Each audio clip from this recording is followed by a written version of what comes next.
Dominant Protector. Credit to the author. 4,821-30. Ang mga pangalan po na nandito ay galing sa mga name generator. Kaya kung meron man pagkakatulad sa mga pangalan ng totoong tao o lugar, ito ay tunay na hindi sinasadya.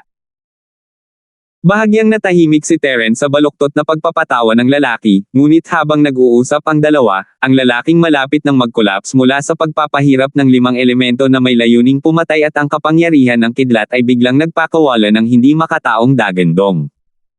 Nang mag-react si Terence, nawala na ang lalaki. May naiwan sa lugar kung saan siya kanina pa, at nagulat si Terence nang makita ito ay isang dagwang braso. Nakatakas siya. Hindi napigilan ni Terence na i-click ang kanyang dila sa eksenang ito. Ang mga masasamang practitioner ay talagang walang awa. Upang maalis ang layunin ng pagpatay sa 5 elemento, hindi siya nagdalawang isip na putulin ang sariling braso. Bagamat ito ang pinakasimple at pinakamabisang paraan, walang gaanong tao ang may lakas ng loob na gawin ito. Hindi niya inaasahan na ang West Mountain Almighty na ito ay talagang walang awa na tao. Pagtingin sa paligid, hindi na mahanap ni Terence ang lalaking West Mountain. Maliban sa dagwang braso sa lupa, wala ni isang patak ng dugo ang natira. Parang sumangga sa manipis na hangin ang lalaki. Mukhang nakatakas talaga siya. Baka sa mukha ni Terence ang awa. Ang West Mountain Almighty na ito ay malinaw na sinusubukang patayin siya, at kailangan niyang alisin siya kahit na ano pa ang mangyari. Kung hindi, siya ay magiging isang malaking banta sa hinaharap. Maaaring siya ay mukhang relaxed, ngunit nagamit na niya ang lahat ng kanyang paraan. Walang paraan para makatakas siya sa ganitong uri ng desperadong pagtakas. Inis kanya ang lugar at wala siyang nakitang kakaiba. Nang ipagpatuloy na niya ang kanyang paglalakbay, may nangyari. Isang malakas na itim na aura ang sumugod sa kalangitan mula sa lahat ng direksyon, at ang duguan at masamang aura ay nagpahirap sa mga tao na huminga. Ang orihinal na maliwanag na kalangitan ay naging maulap sa isang kisap mata, at hindi makita ng isa ang kanilang sariling mga daliri.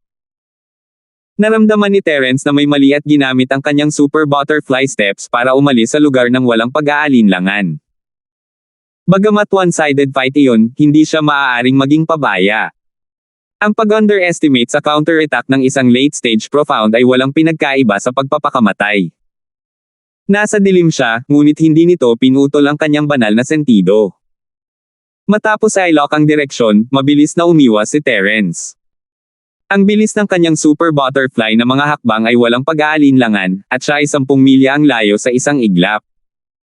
Ngunit ang kakaiba ay kahit paano umiwas si Terence, hindi siya makaalis sa itim na gas. Medyo nabigla si Terence. Ang itim na gas ay hindi maaaring masakop ang isang lugar na 100 milya, hindi ba? Gaano kaitikot ang lakas nito?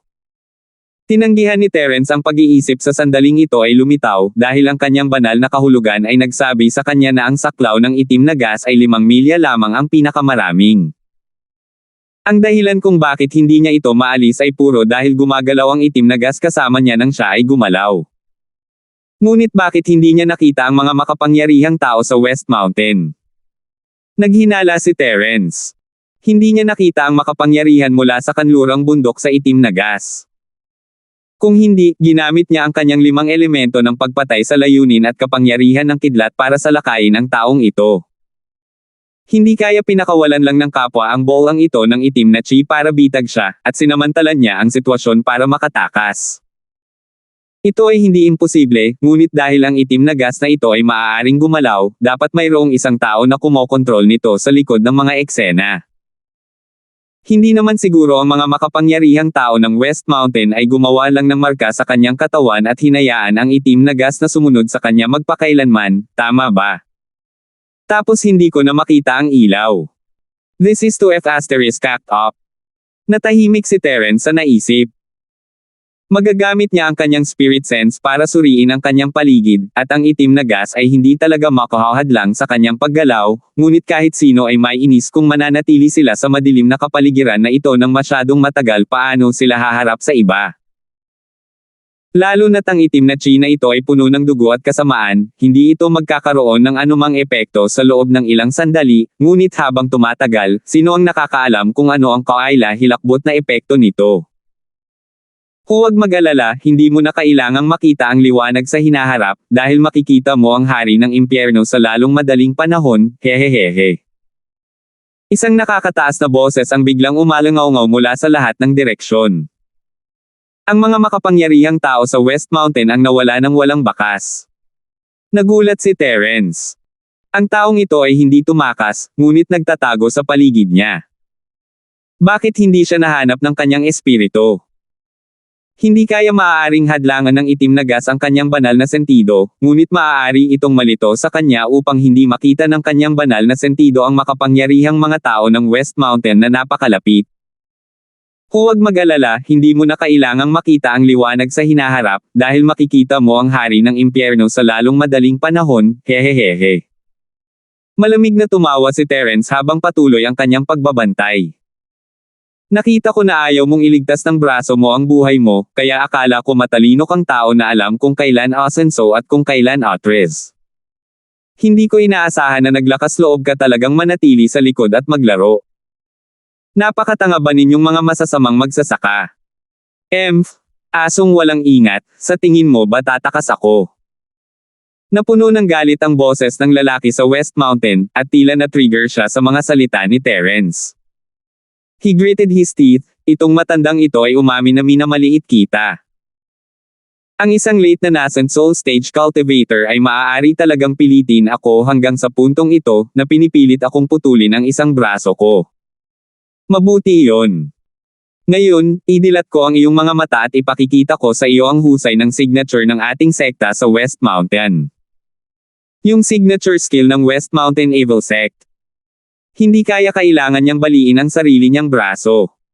Nakakapagtaka, pero curious talaga ako kung gaano karaming braso ang mayroon ka. Kung mag-ensayo ka pa ng ilang beses, hindi mo ba mapupunit ang sarili mo? Nanatiling nakabantay si Terence, ngunit ang kanyang bibig ay walang awa pa ring pinupukaw ang kaba ng kabilang partido. Hanggat pabigla-bigla niyang pinagalitan ang kabilang partido, magkakaroon siya ng pagkakataon na makahanap ng kapintasan at patayin ang kalaban sa isang suntok. Hehe, mukhang hindi mo pa talaga nakikita ang mundo. Ni hindi mo nga alam ang pinakamakapangyarihang pag-aalay ng dugo natin. Tapos hintayin mo na lang mamatay na dilat ang mga mata mo. Sa sandaling matapos magsalita ang makapangyarihang figure ng West Mountain, ang amoy ng dugo sa nakapalibot na itim na gas ay lumakas at lumakas. Mukhang mapupula pa ito. Nagbigay ito sa mga tao ng pakiramdam na sila ay nakulong sa isang pool ng dugo. Hindi lamang ito labis na kasuklam-suklam, ngunit mahirap din itong ilipat. Tumunog ang alarm ni Jade, at walang oras si Terence para isipin kung ano ang nangyayari. Siya ay umiwas at tumakbo ng walang pag-aalinlangan, ngunit sa pagkakataong ito, ang bilis ng kanyang paggalaw ay lubos na naapektuhan, at maaari lamang niyang maabot ang kalahati ng kanyang dating bilis. Ang itim na gas naman ay parang uod sa kanyang buto, at hindi niya ito maalis. Gusto mo pa bang tumakas sa oras na ito? Ang matandang ito ay nagsakripisyo ng isang braso para sa paghahain ng dugo, at sa tingin mo ay makakatakas ka. Dapat may hangganan kung gaano siya katanga at kamangmangan. Jejejeheji. Ngumisi ang makapangyarihang figure ng West Mountain. Nagpapanik si Terence.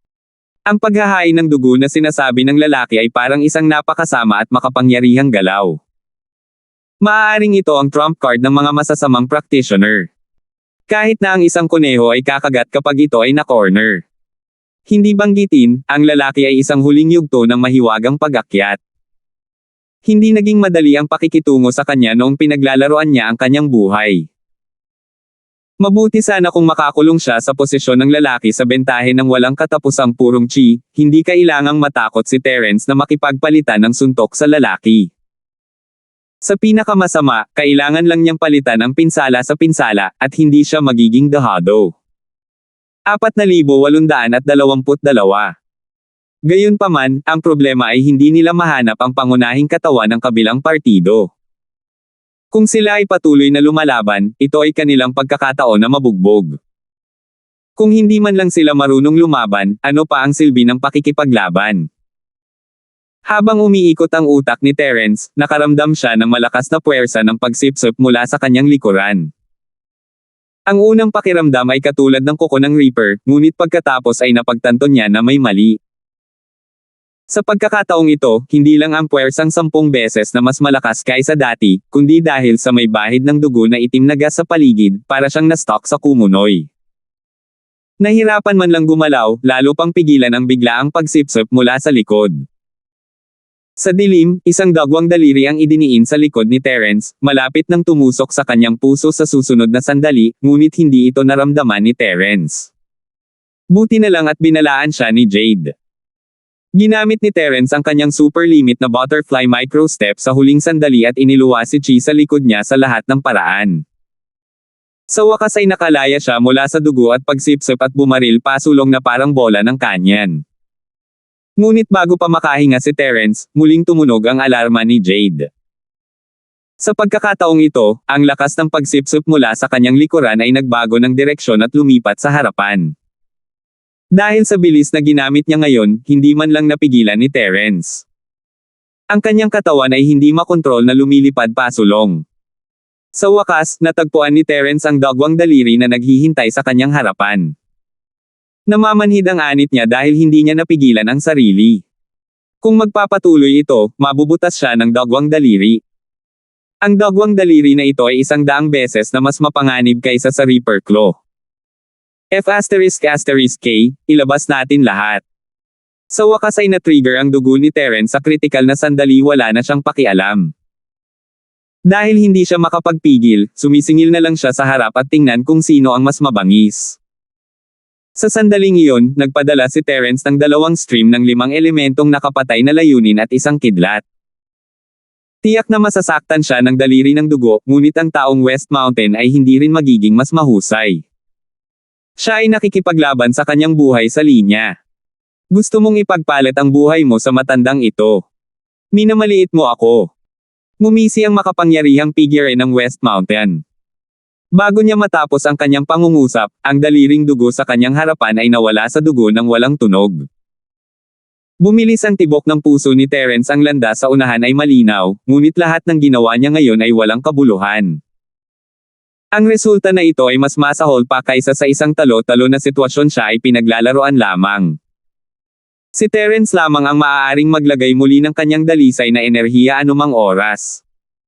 Kung ibang tao iyon, malamang nawalan sila ng lakas. Tuso talaga itong lalaking West Mountain. Gumawa siya ng ilang mapanganib na galaw at naubos ang purong enerhiya ng kanyang kalaban ng walang pagdanak ng dugo. Napakasama ng paghahain ng dugo na ito. Daing ni Terence sa kanyang puso. Ang nakapalibot na itim na gas at dugo ay nasa lahat ng dako. Ang lugar na ito ay naging tahanan ng kaaway. Kahit anino ay hindi nila mahawakan. Maaaring lumaban at umalis ang kalaban ayon sa gusto nila. Kung hahayaan niya ang kanyang pagbabantay kahit kaunti, ang mga kahihinatnan ay hindi maiisip. Kung magpapatuloy ito, kahit isang Diyos ay hihila pababa. Mukhang hindi ito isang basurang masasamang magsasaka, sa totoo lang ay may kakayahan siya. Alam pa nga niya ang gayong mapagmataas na galaw gaya ng pag-aalay ng dugo. Bagamat medyo mababa ang antas ng sakripisyo ng dugo, ito ay hindi magagapi sa antas ng mahiwagang yugto ng Ascension. Kapag sawi ka, walang masasabing paraan. Bilasan mo na, at malagim na bagay na sinabi sa isang kalmadong paraan. F***sake, Senior, niloko mo talaga ako. Reklamo ni Terence. Ito ay ang sampay na bagay na nagudyok sa kanya upang akitin ang taga West Mountain na palabas at patayin siya, ngunit ngayon ay ang kabilang partido ang humahabol sa kanya, at wala siyang magagawa tungkol dito. Naiinis talaga siya sa Moldita.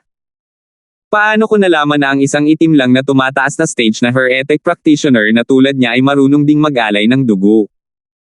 Sarili mong malas, hindi mo ako masisisi, hehe. Natawa ang nakakatakot na bagay sa kahihiyan. Sa totoo lang, hindi talaga siya masisisi dito. Kahit na sa kanyang paningin at kaalaman, ang paghahain ng dugo ay itinuturing na isang hakbang na lumalaban sa langit.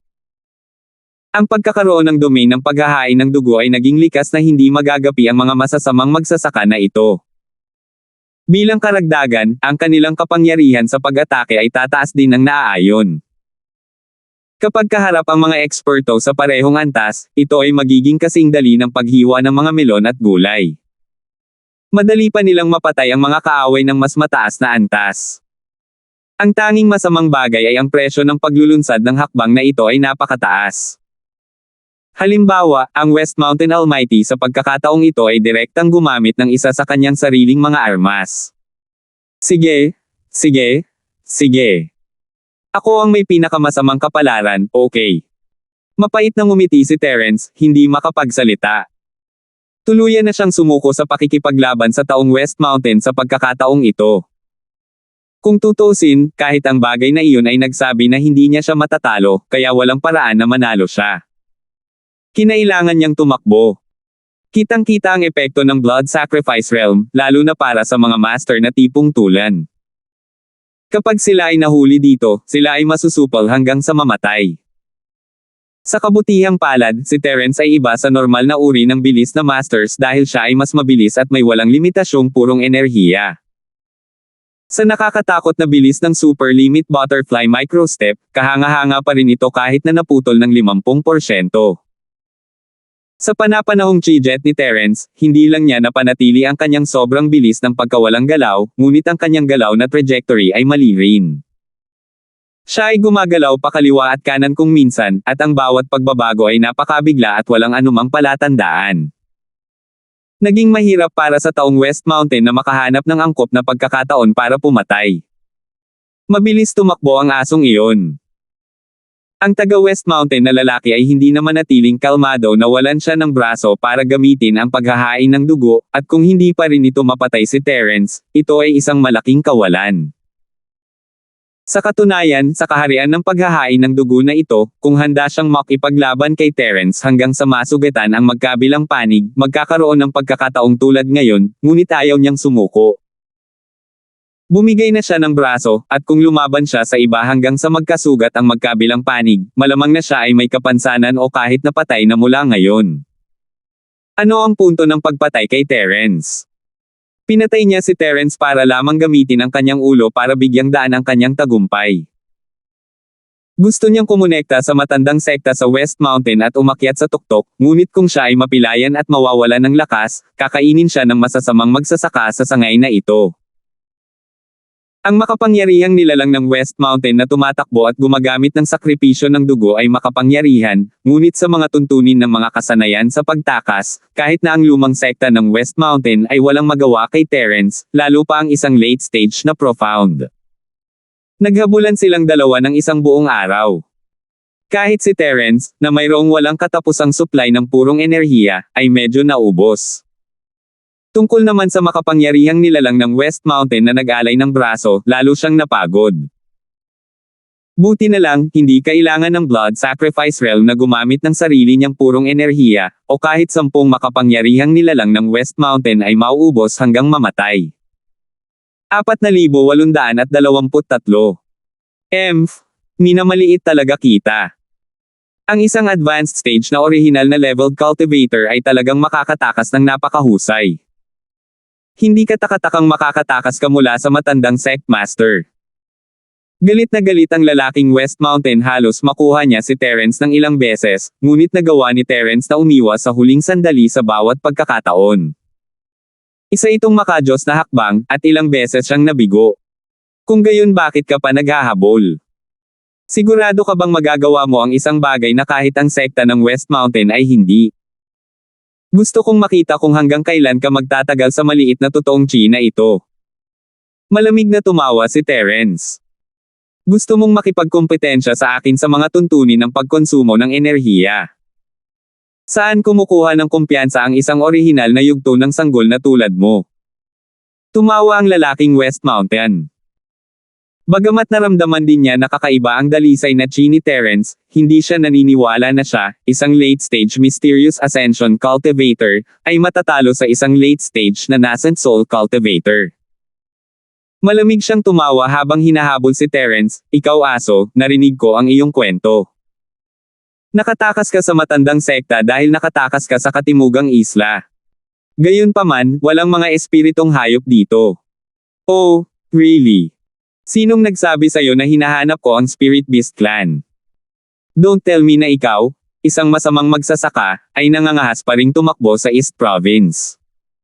Sabi ni Terence habang umiiwas sa pag-atake gamit ang isa pang G-Jet. Hindi na niya mabilang kung ilang beses niya itong ginawa. Ang West Mountain Almighty ay hindi nakakatakot gaya ng lumang sekta sa West Mountain, ngunit kailangan niyang aminin na patuloy pa rin siyang hinahabol ng lalaki. Napakahirap pa rin noon. Kung hindi dahil kay Jade, 8 hanggang 10 beses na sana namatay si Terence. Gayunpaman, ito ay isang magandang bagay na ang kabilang partido ay isang masamang magsasaka. Mula sa kanyang mga nakaraang aksyon, makikita na ang taong ito ay hindi naglakas loob na gumawa ng isang hakbang sa loob ng saklaw ng impluwensya ng Academy. Kaya, hanggat nakatakas siya sa alinman sa mga pangunahing lungsod ng Academy, tiyak na magagawa niyang ligtas ang panganib. Nakakalungkot lang na nakita lang ni Terence ang ruta patungo sa Morning Star Academy at hindi niya pinansin ang iba pang academy sa daan. Hindi niya makita ang ruta ngayon, at maaari lamang siyang tumakbo sa direksyon ng Morning Star Academy ayon sa kanyang memorya. Kung hindi, matagal na siyang nakatakas. Aso ka. Huwag mo nang isipin na tumakas. Nagsimulang sumigaw sa galit ang lalaking West Mountain matapos marinig ang sinabi ni Terence. Wala siyang pakialam sa presyong kailangan niyang bayaran para magamit ang salbaheng daliri ng dugo. Pagkatapos ng lahat, ito ay tulad ng sinabi ni Terence kung ang bata ay tumakas sa ilang pangunahing lungsod ng paaralan, kung gayon siya ay talagang mawawalan ng mga pagpipilian. Sa ganitong paraan, si Terence ay biglang napalibutan ng panganib. Dahil lamang sa babala mula kay Jade at sa mabangis na apoy na libong pasabog na kamao na halos hindi na siya nakatakas sa kamatayan ng ilang beses. Sa wakas, pagkatapos tumawid sa walang katapusang malalalim na kabundukan at lumang kagubatan, mas marami silang nakilalang magsasaka sa harapan. Gayunpaman, nang makita nila ang isang malaking masa ng dugong itim na gas na nagmumula sa malayo, walang nang ahas na kumilos. Lahat sila ay tumakas sa malayo at nakatayo sa tabi. Kung tutuusin, walang gustong maging maingay at magkagulo. Sa kabutihang palad, hindi malayo ang Morning Star City. Masaya si Terence hanggat makapasok siya sa lungsod, hindi maglalakas loob na pumasok ang West Mountain Almighty. Sa tingin mo makakatakas ka ng ganito? Go to hell.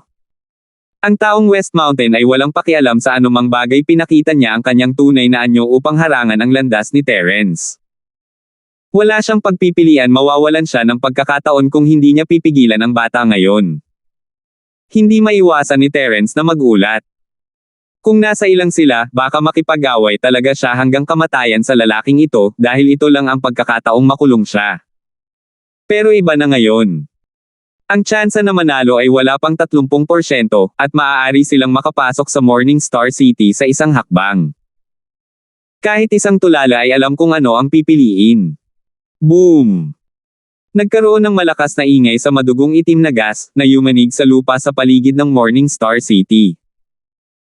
Pagkatapos, isang figure ang sumugod mula sa madugong itim na gas at sumugod sa Morning Star City. Mabuti na lang at nakapaghanda na ako ng totoong bomba ng enerhiya ng maaga. Kung hindi, talagang mahirap sabihin kung patay na ba ako o buhay. Tumingin si Terence sa likod na may matagal na takot na wala na sa hangin ang may bahid ng dugo na itim na gas dahil sa karamihan, at ang makapangyarihan sa lahat ng kanlurang bundok ay wala kahit saan. Tila tatakas siya kapag naging masama ang sitwasyon. Kasabay nito, lumitaw ang isang lalaking may isang sandata sa gitna ng karamihan sa labas ng lungsod. Siya ay isang makapangyarihan mula sa kanlurang bundok. Itong kaiyahiyang aso. Napakasama at tuso talaga. Ang West Mountain Almighty ay nagngangalit ang kanyang mga ngipin habang pinagmamasdan si Terence na pumasok sa lungsod. Sa teorya, ang kaharian ng paghahain ng dugo ay maaaring gawing sarili ang chi mula sa mga pag-atake ng kaaway, kaya naman kaya niyang tumagal ng ganito katagal. Sa katunayan, kapag mas maraming inatake si Terence, mas matagal ang Blood Sacrifice Realm. Gayunpaman, ito ay naiiba sa pagkakataong ito. Ang kapangyarihan ng totoong bomba ng enerhiya ay direktang lumampas sa pinakamataas na limitasyon ng kanyang domain ng paghahain ng dugo. Hindi lamang nito nabasag ang domain ng paghahain ng dugo sa manipis na hangin, ngunit maging ang West Mountain Almighty mismo ay dumanas ng malaking backlash. Hindi ko siya papayagang makatakas ng ganoon kadali. Todo-todo ang matandang ito. Ang West Mountain Almighty ay nagngangalit ang kanyang mga ngipin at naglakad patungo sa Morning Star City. Sa normal na mga pangyayari, hindi siya maglalakas loob na pumasok sa pangunahing lungsod ng isang academy na tulad nito. Gayunpaman, hindi ito ganap na imposible. Hanggat hindi noong panahon ng martial law kung saan kailangang suriing mabuti ang lahat, hindi magiging malaking problema para sa kanya ang makalusot hanggat nakatago lang siya. Siyempre, hindi mangangahas ang West Mountain Almighty na sumalakay sa lungsod. Ang sinumang magbunyag ng kahit katiting na aura ng masamang magsasaka ay mamamatay ng walang libingan, lalo pa ang pumatay sa publiko. Ang mga orthodox cultivator ay maaaring hindi maglakas loob na makialam sa negosyo ng ibang tao sa labas, ngunit ito ay iba sa Umaga Star City. Tutal, maraming tao dito. Sinundan ng lalaking West Mountain si Terence mula sa malayo. Nakita niyang si Terence ay nanunuluyan sa isang malaking inn, kaya mabilis siyang tumalikod at naghanap ng sulok para maglupasay. Pinagmasdan niya ang inn at bumaantong hininga. Nawalan siya ng braso at nagduso mula sa backlash ng sakripisyo ng dugo. Gusto niyang makahanap ng lugar na makapagpahinga kahit sa kanyang panaginip, ngunit bilang isang masamang practitioner, hindi siya nang ahas na sundan si Terence sa isang malaking inn na tulad nito. Ang seguridad dito ay mas mahigpit kaysa sa labas, at hindi niya ito maitago kay Terence bilang isang masamang practitioner. Iba si Terence, siya ay isang tunay na disipulo ng isa sa 3 pavilion, at mayroon siyang tanda ng pagkakakilanlan, kaya ang pag-check-in ay hindi isang problema. Siyempre, ang presyo ng isang lugar na tulad nito ay hindi mura, ngunit si Terence ba ay isang taong kulang sa espiritong si Jade. Sinusundan pa tayo ng basurang mangkukulam na iyon. Hindi ko alam na ang lalaking ito ay hindi lamang may kakaibang lakas, ngunit mayroon din siyang tiyaga. Pabirong paalala ng malagim na bagay. Alam ko. Mukhang wala siyang lakas ng loob na kumilos sa syudad. Huwag muna natin itong alalahanin sa ngayon. Haharapin natin siya kapag may pagkakataon. Komportibling humiga si Terence sa kama. Siya ay pagod sa lahat ng pagtakbo, at kahit na mayroon siyang walang katapusang supply ng purong chi, ang mental pressure na nag-iisa ay hindi madaling hawakan. Gusto siyang patayin ng lahat, ngunit hindi pamilyar si Terence sa lugar na ito. Sino ang nakakaalam kung ano ang mangyayari kung siya ay magulo? Kung mahuli nila siya para sa investigasyon habang nakikipag-ugnayan sila sa mga masasamang magsasaka, ito ay magiging isang malaking problema. 4,824. Matapos magpahinga sa inang isang buong araw, sa wakas ay nabawi ni Terence ang kanyang lakas. Sabik siyang makita sina Melissa at Minerva, ngunit hindi siya nagpunta sa Morning Star Academy ng ganoon lang. Si Terence ay nagkaroon ng maraming karanasan sa martial world. Paabala po. Naalala ko last episode natin naging dalawa ang Jillian, kaya yung isa gagawin kong Lilian. Jillian iyong pangit na Gina mo ni Terence iyong Lilian, baka next episode pa natin mabasa siya naman Joey ni Rowell na nagpadala ng elixir. Note po Jillian Joey ni Robert. Lilian Joey ni Rowell. Ako naman Julian first love ko. Gemma E naman first GF ko. Di ko mabanggit lahat, and sa mahigit 20 yatanging jowa ko. Haha, ituloy po natin. Si Terence ay nagkaroon ng maraming karanasan sa martial world pagkatapos ng mahabang paglibot. Kinailangan niyang magtanong bago siya gumawa ng anuman, at pagkatapos lamang niyang malaman ang paraan at ang mga patakaran ay magagawa niyang makuha ang 2 beses ang mga resulta sa kalahati ng pagsisikap. Kung hindi, sa karakter ng East Province Academy, malalagay siya sa gulo kung basta-basta siyang pumasok, lalo na kung hindi niya sinasadyang nakipagkulitin sa isang makapangyarihang figure. Ni hindi niya alam kung paano siya namatay. Pagkaalis ng inn, sinulyapan ni Terence ang makapangyarihan sa lahat ng West Mountain na may kalahating ngiti sa kanyang mukha. Isa siyang late-stage mysterious ascension evil practitioner, ngunit ngayon ay halos pulubi na siya sa kalye, at may mga taong nagbibigay pa sa kanya ng limos. Nakakalungkot talagang isipin ang. Pagkatapos magtanong ng kaunti, dumiretso si Terence sa pinakamalaking pamilihan sa lungsod. Ito ay isang masikip na lugar, at ito ang pinakamagandang lugar upang makakuha ng impormasyon. Habang naglalakad ang mga tao sa palengke, ang laki ng palengke na ito ay hindi gaanong naiiba sa North Island. Gayunpaman, kung isinasaalang-alang ng isa na ito ay isang maliit na lungsod lamang sa kontinente ng Silangan, habang ang merkado sa North Island ay kumakatawan sa pinakamataas na pamantayan ng North Island, ang pagkakaiba sa pagitan ng mga ito ay maliwanag. Pagkaraan ng ilang sandali, sinundan ni Terence ang karamihan sa isang notice board. Mayroong lahat ng uri ng mga bagong abiso na nakapaskil doon, at isang malaking grupo ng mga tao ang nagtipon doon, nagbubulungan sa isa't isa. Sinuri ito ni Terence mayroong lahat ng uri ng mga abiso, wanted poster, mga bagong patakaran ng lungsod, kasalukuyang balita, at iba pa. Ang isa na nakakuha ng higit na pansin ay isang paunawa sa auction. Morning Star Auction. Nakinig si Terence sa mga talakayan sa paligid niya habang binabasa niya ang anunsyo maaari rin siyang sumali sa kasiyahan. Tila ang auction na ito ang pinakamataas na antas ng auction sa umaga ng Star City. Hindi siya nakakita ng auction sa 2 buwan na siya ay nasa East Continent. Dapat mayroong lahat ng uri ng sobrang mataas na antas ng kayamanan. Pagkatapos ng lahat, ito ang East Continent, at ang antas ng auction ay hindi maaaring mas mababa kaysa sa mga auction ng iba pang sky-class na isla.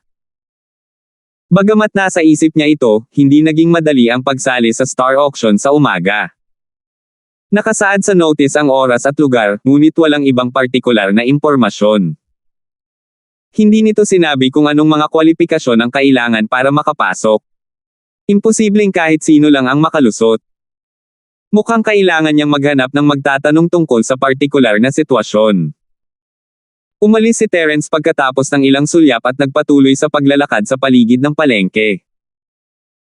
Sa pagkakaalam niya, maraming mga lokal na pamilihan na hindi lamang nangangalakal ng mga kalakal, kundi nagdadalubhasa din sa negosyo ng impormasyon. Hanggat kaya ng isang tao ang presyo, madaling makuha ang lahat ng uri ng lihim na impormasyon mula sa mga taong ito. Gayunpaman, karamihan sa mga lokal na tyrant na ito ay mga underground na negosyo. Kung hindi bigyang pansin ang mga espesyal na marka sa mga lansangan, mahirap hanapin ang mga ito sa pamamagitan lamang ng paglibot. Sa kabutihang palad, si Terence ay may karanasan at may kaalaman, kaya hindi dapat mahirap hanapin ang mga ito.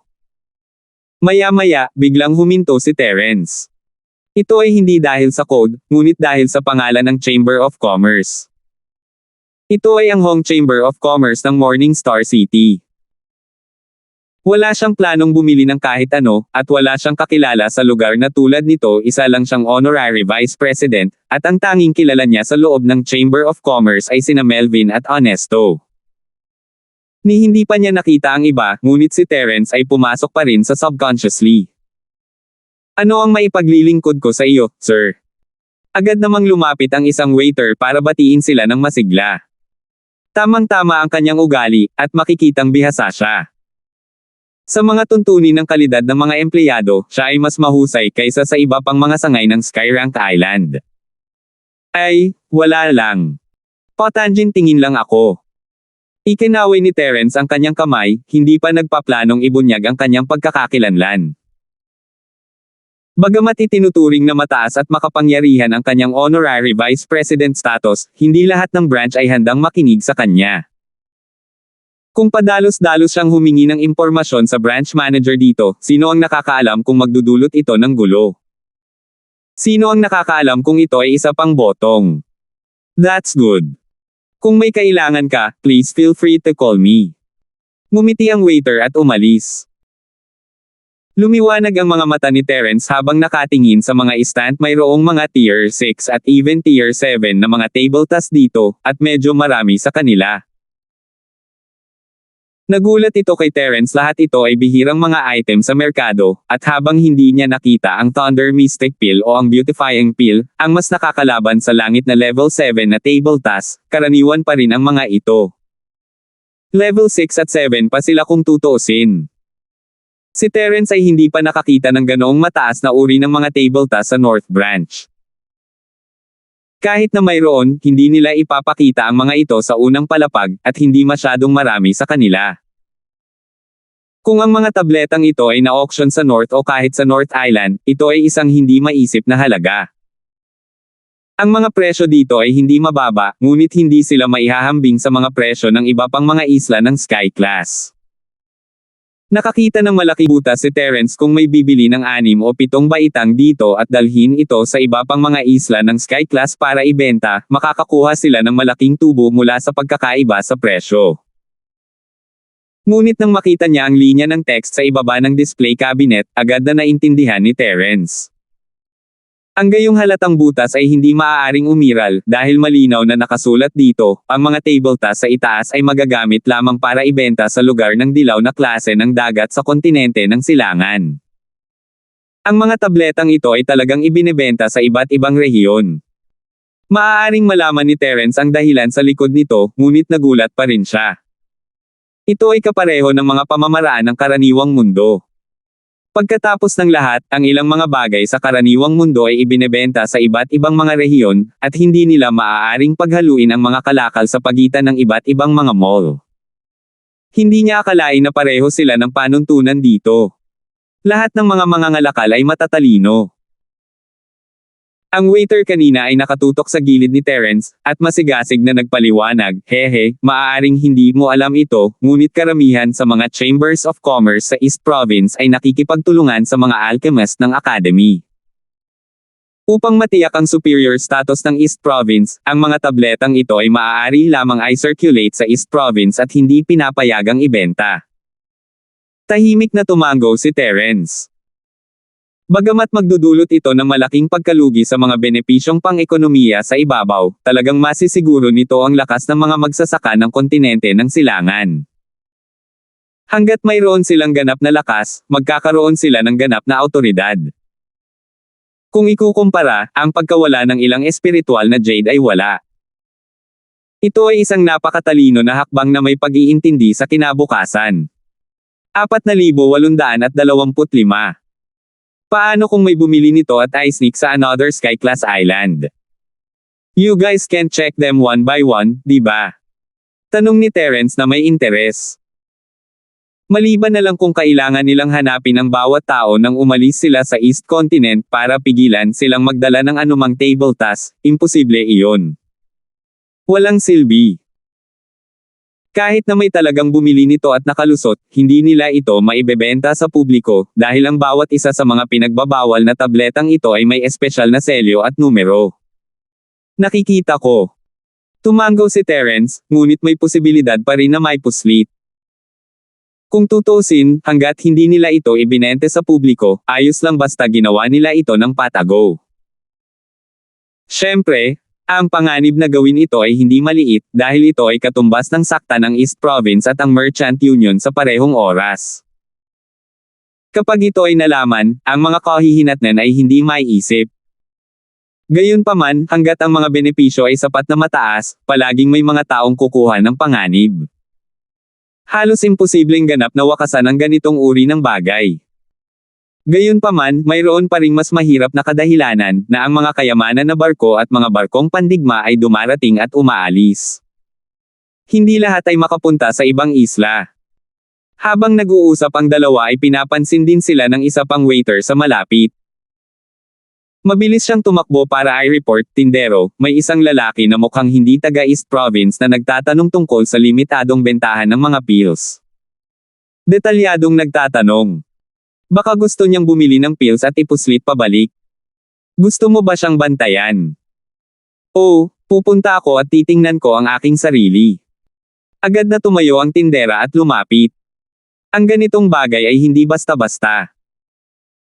Kung talagang may naipuslit at napag-alaman, hindi lang ang mismong smuggler ang mamamatay, pati ang Chamber of Commerce na binili ng medicinal pill ay mapaparusahan.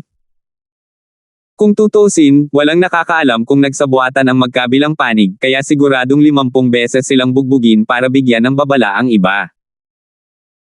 Ang tindero ay dinala ng waiter kay Terence, at natigilan ito pagkatapos na tingnang mabuti. Tumingin siya kay Terence nang hindi makapaniwala bago kinumpirma ang kanyang pagkakakilanlan, Vice President Linford. Lumingon si Terence at natigilan, "Shopkeeper Chai. Anong ginagawa mo dito?" Ito ay walang iba kundi ang Mao Nesto, na itinaguyod ni Terence sa katubigan ng Timog Kontinente. Ano ang ginagawa ng lalaking ito dito sa halip na maging manager ng Black Branch sa South Continent? Inilipat ba siya sa East Continent? Nakikinig sa usapan ng dalawa, hindi maiwasang mapatingin ang dalawang trabahador sa gilid. So ang lalaking ito ay talagang kakilala ng tindera, ngunit anong kapangyarihan ang vice-presidente? Hindi naman siya maaaring taga-Hong Chamber of Commerce, di ba? Naalala niya ang mga pangalan ng mga vice-presidente na iyon sa panahon ng pagsasanay. Parang walang may apelyidong Linford. Vice President Linford, ikaw talaga.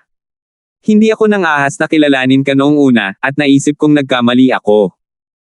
Hindi ko inaasahan na dito talaga kita makikita.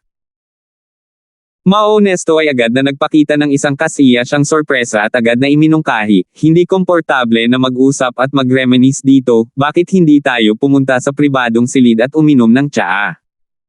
Sige, sabi niya. Tumango si Terence, at umupo silang dalawa sa pribadong silid. Mabilis na kumuha si Honest Chai ng isang kaldero ng mataas na kalidad na espiritual na tsaa, at patuloy na nagtanong si Terence ng walang tao, ikaw ang manager dito. Sa madaling salita, inilipat ka na sa East Province. Oo, nalipat lang ako nitong nakaraang 6 na buwan. Hindi ko inaasahan na makikita kita dito. Nagulat si Honest Chai, pero agad niyang hinampas ang ulo niya at sinabing, tingnan mo ang utak ko. Nasa Morning Stars Academy ang junior sister Huang mo, kaya natural lang na pumunta ka rito. Hehe, inilipat ka mula sa Black Branch ng South Continent patungo sa Morning Star Branch ng East Continent. Shopkeeper Chai, na-promote ka na. Sabi ni Terence, nakatingin sa kanya ng matalim na tingin. Bagamat pareho silang tindera ng sangay, ang isa ay nasa South Continent at ang isa ay nasa East Continent. Parang langit at lupa ang pagkakaiba ng kapangyarihan at katayuan ng dalawa. Tulad ng alam ng lahat, ang sangay ng kontinente ng silangan ay palaging ang pinakasikat at kumikitang posisyon, ngunit sa magulong bahagi ng dagat ng kontinente ng Timog, ito ay isang nakakapagod. Ang mga kita ay hindi sa parehong antas sa lahat. Noon, inilipat si Botong mula sa pagiging deputy manager ng isang branch dito upang maging opisyal na manager ng Black Branch ng South Continent. Gayunpaman, kahit na gayon, ito ay itinuturing pa rin na isang promosyon sa ilalim ng pagkukunwari ng isang demotion na naging dahilan upang siya ay lubos na nalulumbay. Ang agwat sa pagitan ng dalawa ay maaaring isipin. Dapat nagbibiro ka, Vice-Presidente. Lahat ng ito ay salamat sa iyo. Kung hindi dahil sa iyo, hindi sana kami kakampi ng Kaizen Escort Agency. Kung hindi dahil sa iyo, paano kami naging pinakamalaking partner ng bagong Overlord of the South Continent Escort Agency? Nakangiting paliwanag ni Honest Chai habang nagbubuhos ng tsaa para kay Terence. Oh! Sinasabi mo ba na malaki ang kontribusyon ng Kaizen Escort Agency? Napakurap si Terence. Tama, lahat tayo ay nasa iisang bangka. Ang pagtaas ng ahensya ng escort ng Kaizen ay humantong sa pagtaas ng negosyo ng aming Black Ark Branch. Unti-unti kaming lumawak sa lahat ng katubigan ng South Continent. Kung hindi dahil dito, paano ko nakuha ang mata ng mga nakatataas sa punong tanggapan? Nang hindi mailipat ang namumukod tanging probinsya sa silangan, Itos. Tumango. Inilipat siya sa East Province dahil sa kanyang outstanding performance. Mukhang makatuwiran ito, ngunit napagtanto ni Terence na hindi ito makatuwiran pagkatapos na isipin ito.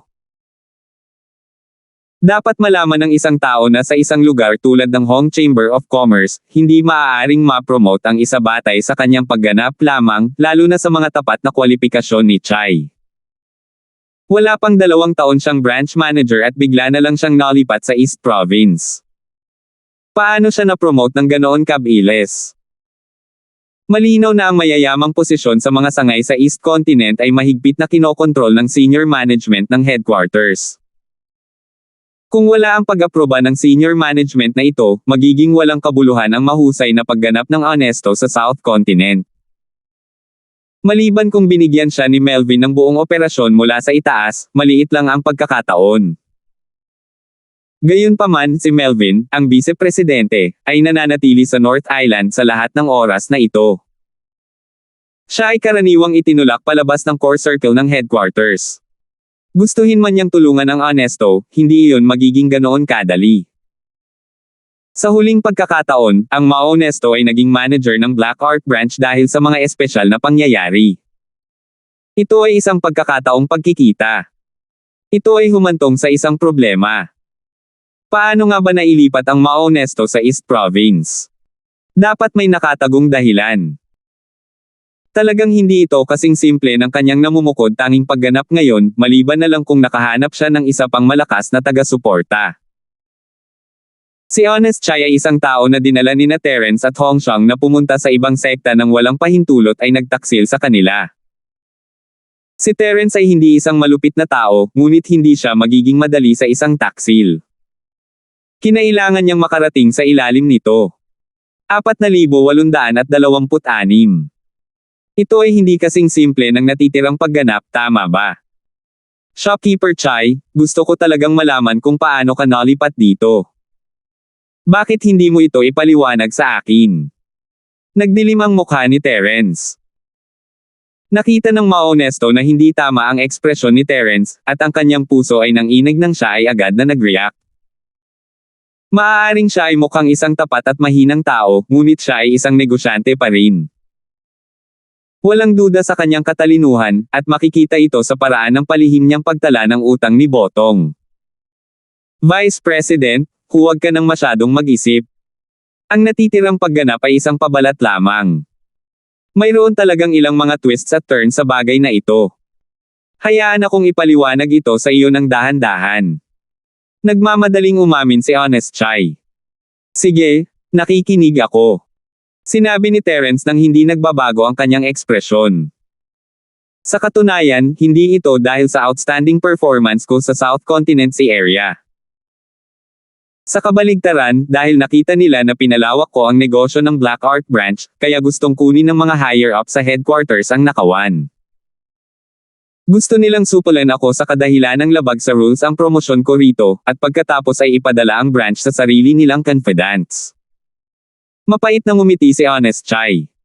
Bahagyang tumango si Terence. Hindi pa siya nakapunta sa punong tanggapan, ngunit mula sa nangyari kay Melvin, ganoon na lamang ang mga tao sa punong tanggapan. Dahil sumakay sila sa ahensya ng escort ng Kaizen, ang lahat ay sa simula ay hinamak ang sangay ng itim na arko. Sa huli, napagtanto nila na ito ay biglang naging isang napakahinahangad na bagay na may masaganang kita. Si Honest Chai, ang kasalukuyang tindera, ay walang gaanong karanasan at na-promote din na may exception. Magiging kakaiba kung walang sino man ang may ganoong pag-iisip.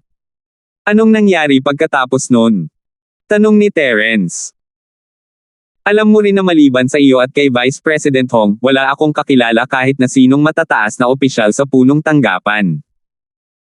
Sa orihinal, ang bagay na ito ay itinakda na sa bato, at walang magsasalita para sa akin. Sa huli, nang marinig ni Vice President Hong ang balita, nagmamadali siyang bumalik sa punong tanggapan ng Nakajima ng magdamag at handang magsalita para sa akin. Medyo na-touch si Honest Chai. Sa karakter ni Elder Hong, hindi kakaiba para sa kanya na gawin ito. Bahagyang ngumiti si Terence. Si Melvin ay isang makaranasang negosyante, ngunit napagtanto ni Terence na siya ay isa pa ring magalang na tao pagkatapos makipag-ugnayan sa kanya sa mahabang panahon. Itataya niya ang kanyang buhay para sa isang kaibigan. Hindi tulad ni Melvin na hindi ito gagawin. Sabi nga sa kasabihan, walang-walang prinsipyong negosyante. Ang personalidad ni Melvin ay talagang hindi angkop para sa kanyang pagkakakilanlan. Sa maraming mga kaso, ang mga walang prinsipyong tao lamang ang maaaring umakyat ng mas mabilis, habang ang mga taong tulad niya ay hindi isasama. Gayunpaman, si Melvin ay napakaangkop na maging isang kaalyado, isang maaasahang kaalyado na mapagkakatiwalaan upang suportahan siya. Tama. Gayunpaman, ang sitwasyon sa pagpupulong ay puno ng mga twists at turns. Bagamat sinubukan ni Vice President Hong ang kanyang makakaya, hindi pa rin niya napanatili ang kanyang posisyon bilang manager ng Jade Art Branch. Wala nang ibang paraan. Iginiit nila na labag sa mga patakaran ang pag-promote sa lokal. Bagamat ito ay dahil sa mga espesyal na pangyayari sa oras na iyon, lampas na ito sa special period ngayon. Naturally, kailangan nilang magtakda ng mga bagay ngayon. Mapait na ngumiti si Honest Chai. Pinapatay ang asno kapag tapos na. Naiisip ni Terence ang sitwasyon si Melvin ay malamang na walang magawa at nanlumo rin. Maaaring siya ang vice-presidente, ngunit wala siyang kapangyarihang magsalita. Ang paninindigan para sa Honesto sa huling minuto ay magreresulta lamang sa kanyang pagbabalik sa pagkatalo. It was destined. Kung hindi dahil sa pagpupumilit ni Vice President Hong, malamang dito na natapos ang usapin na ito. Walang mag-aalaga sa akin, ang dating manager ng Black Art Branch, at hindi rin ako magiging Vice President ng branch. Gayunpaman, mariing nakipagtalo si Vice President Hong na nagawa ko ng maayos. Kahit na ako ay ilipat sa labas ng Black Art Branch, kung hindi ay mabibigo ang lahat, kung hindi, mabibigo ako sa lahat. Honest Chai grinned as he said this, ang swerte ko talaga. Kakatapos lang ng paglipat ng manager ng Morning Star Branch, kaya walang laman ang posisyon. Kaya sinamantala mo ang sitwasyon at lumipat dito. Hindi magiging ganoon kadali, di ba? Tanong ni Terence, nalilito. Siyempre hindi ito magiging ganoon kadali. Isang carrot, isang hukay. Ngayong umaga, ang posisyon ng Star Branch Manager ay talagang tinitigan ng isa pang nakatataas sa punong tanggapan. Ang taong iyon ay ang taga-suporta ni Botong, si Vice President Ren. Matapat na sabi ni Chai. Pagkatapos ng insidente ni Botong, mayroon pa rin siyang mukha para patuloy na tumitig sa lugar na ito. Pinulot ni Terence ang kanyang mga labi sa panghahamak. Itinaas din ni Vice President Hong on the spot ang objection na ito. Kung tutusin, dahil kay Botong, ang Morning Star Branch dito ay bumagsak na sa Morning Star Academy. Alam mo rin ang sitwasyon sa Morning Star City, mula sa itaas hanggang sa ibaba, ang lahat ay napagdesisyonan ng Morning Star Academy. Hehe, ang dahilan kung bakit nagkusa ang manager na mag-apply para sa paglipat pagkatapos ng kanyang termino ay mag-expire, kung hindi, siya ay maaaring magbigay ng ganoong posisyon. Madali. Umiling si Honest Chai. Kung ganoon, bagamat ito ang kontinente ng silangan, hindi ito isang kumikitang posisyon. Kapag nasiliwan na ito ng Morning Star Academy, hindi na ito may kukumpara sa sanga ng itim na arko. Hindi nakakagulat na nahulog ito sa iyong mga kamay. Nakangiting sabi ni Terence. Totoo iyon, pero wala pa ring plano si Vice President Ren na talikuran ang posisyon. Pero sabi ni Vice President Hong na ako ay personal mong na-promote, at maganda ang relasyon mo sa mga nakatataas sa Morning Stars Academy, lalo na't ang junior sister mo ay alagad ng makajos na madre ni Stone. Maginhawa para sa akin na pumunta dito at magsagawa ng negosyo, kaya ang iba pang mga nakatataas ay walang kinalaman sa kanilang interes. Nagpa siya na sumabay sa agos. Detalyadong paliwanag ni Honest Chai. Nakikita ko. Humingi ng tawad si Terence kay Honesto parang mali ang pagkakaintindi niya sa lalaki. Maging ang manager ng Morning Star Branch ay nagkaroon ng kanyang fair share of ups and downs. Ang mga bagay na ito ay sinabi sa akin ni Vice President Hong sa sulat. Sa katunayan, kahit na binanggit mo ang iyong pangalan, ang Deputy Director Ren na iyon ay ayaw pa ring bumitaw. Gayunpaman, ang senior management na nag-propose na ilipat ako sa simula ay nagkusa na makipag-away sa kanya. Masyado siyang abala upang alagaan ang kanyang sarili, kaya wala siyang pagpipilian kundi tanggapin ang kanyang kapalaran. Tumawa si Honest Chai. Oh! Natatakot ang lalaking iyon na kapag hindi kanya patahanan, hindi niya mapapanatili ang kanyang posisyon bilang manager ng Black Art Branch, di ba? Mabuti na lang, hayaan mo silang mag-away sa isa't isa, at masusulit mo ito. Hindi napigilan ni Terence na mapangiti. Hehe, salamat na lang sa iyo at napagsamantalahan ko ito. Kung sino pa man ito, magiging mahirap na gawain ito. Noong una akong dumating dito, muntik nang isara ang lugar na ito.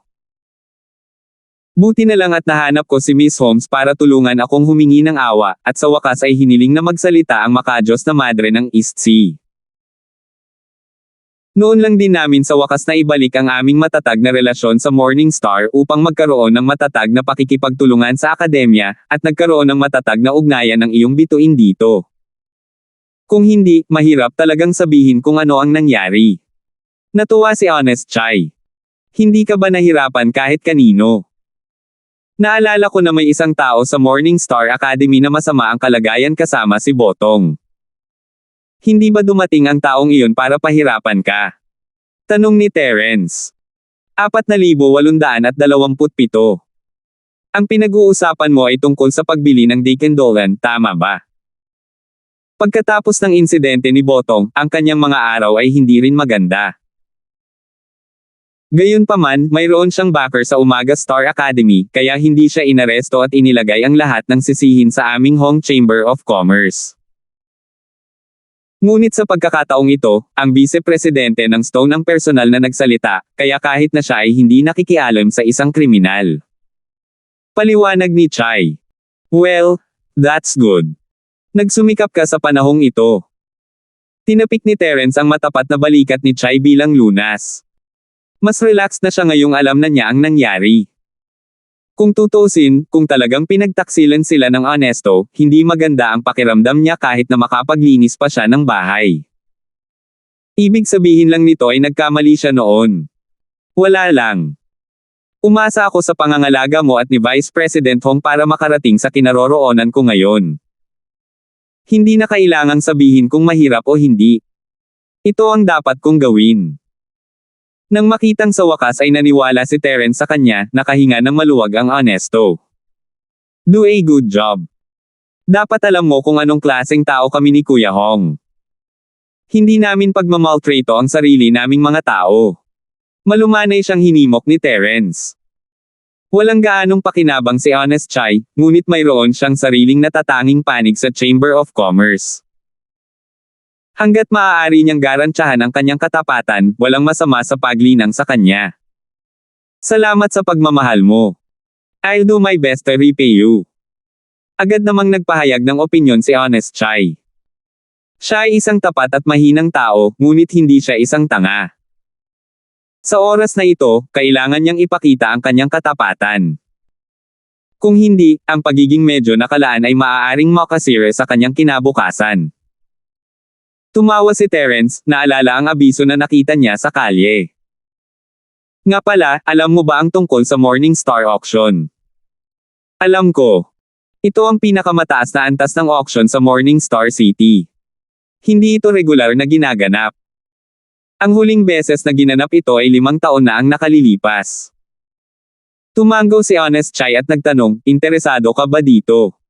Tama. Gusto kong pumunta at maranasan ito. Hindi ko lang alam ang specific rules. Tumango si Terence. Alam ng lahat ang panuntunang ito. Basta talagad ka ng Morning Star Academy, maaari kang sumali. Lahat ng malalaking chambers of commerce dito ay may kaukulang kota. Halimbawa, ang ating Hong Chamber of Commerce ay maaaring magrekomenda ng sarili nating mga tao o iba pang malalapit na buhong na magsasaka na lumahok. Kung gusto mong sumali, maaari mong direktang gamitin ang sarili nating kota, di ba? Suhestyon agad ni Honest Chai. Sige, ipauubaya ko sa iyo ang bagay na ito upang ayusin. Ngumiti si Terence.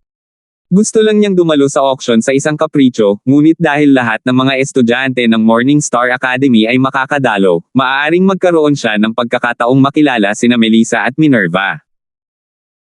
Habang nag-uusap ang dalawa, may biglang tumawag ng mahina mula sa labas ng pinto, tindero, handa na ang listahan.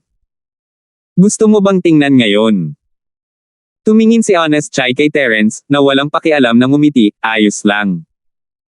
Kung may gagawin ka, sige. Don't mind me. Tumango ang honesto at direktang sinabi sa pinto, Old Creed, dumiretso ka na. Walang outsider sa loob. Isang medyo may edad na lalaki na may mahabang balbas ang nagtulak sa pinto at pumasok. Tumingin si Terence sa kanya at naramdaman niyang parang pamilyar siya. Napaisip siya saglit bago naalala na galing pala siya sa Black Ark branch. Noon, pagkatapos nilang tulungan ni Melvin ang Honesto na maging manager ng Black Art Branch, para makontrol ang sitwasyon, hinayaan pa nilang pumili ng deputy manager ng branch ang Honesto. Inirerekomenda ni Honest Chai ang taong ito, ang pangalan niya ay Mingshan Creed. Natigilan sandali si Mingshan nang makita niya si Terence. Mabilis niyang itinaas ang kanyang mga kamay at binati, Mingshan greets Vice President Linford. Hehe, bakit ka nandito? Nakangiting tanong ni Terence. Bagamat hindi sila masyadong nakikipag-ugnayan, si Mingshan ay itinuring na isa sa mga tao nila ni Melvin sa Hong Chamber of Commerce. Bilang tugon sa mga salita ni Vice President Linford, nagkusa akong humiling na lumipat pagkatapos marinig ang tungkol sa bagay ng tindera na si Chai. Kung umalis ang tinderong si Chai at ako ay naiwang mag-isa, tiyak na hindi magiging maganda ang aking mga araw. Tiningnan ni Mingshan ang Honesto na may mapait na ngiti. Ito ay isang buhay na halimbawa. Bumalik sa itim na sangay ng Arco, bago dumating si Botong, siya ang vice manager, ngunit si Botong ay sinipas sa tabi ng siya ay dumating, na naging ganap na tamad. Kung hindi dahil sa swerte niyang makatagpo ang isang maharlika na tulad ni Terence, baka habang buhay siyang nakaupo sa malamig na bangko. Kung tutuusin, hindi naman masama ang swerte ni Old Creed. Bagamat ang paglipat ng isang deputy manager ay hindi na kailangang dumaan sa lahat ng mga nakatataas sa punong tanggapan, maliban sa suporta ng mga nakatataas sa likod niya, dapat may kaukulang bakanteng posisyon. Sa oras na iyon, ang deputy manager ng Morning Stars branch ay nag-apply na mailipat pabalik sa Nakajima at mananatili siya dito nang mahina ang kanyang headquarters. Malungkot na mukha, kaya nagkataon lang na may bakante siyang posisyon para sa matandang Creed.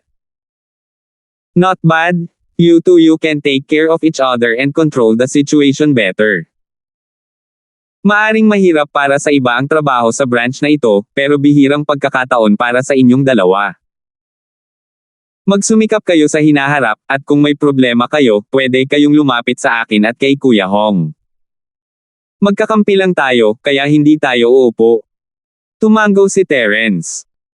Sa orihinal, hindi mahalaga kung ito ay Honesto o Mingshan, imposible para sa kanila na ilipat sa East Province. Gayunpaman, pagkatapos ng Botong at ang mga sumunod na pangyayari, ang dalawa sa kanila ay itinulak sa kanilang mga kasalukuyang posisyon at na-promote ng malaking halaga. Ang ganitong uri ng matagumpay na karanasan ay hindi maaaring gayahin ng iba kahit na gusto nila. Sabi nga, times make heroes. Salamat sa iyong pangangalaga, Vice Presidente Linford. Tuwang-tuwa si Mingshan. Wala siyang bakang gaya ng honest na si Chai. Bagamat kakampi niya sina Terence at Melvin, tapat lang siyang tagasunod ni Chai noon. Ngayon, sa wakas ay nakuha na niya ang pag-aproba ni Terence. Ito ay isang bagay na pinangarap niya.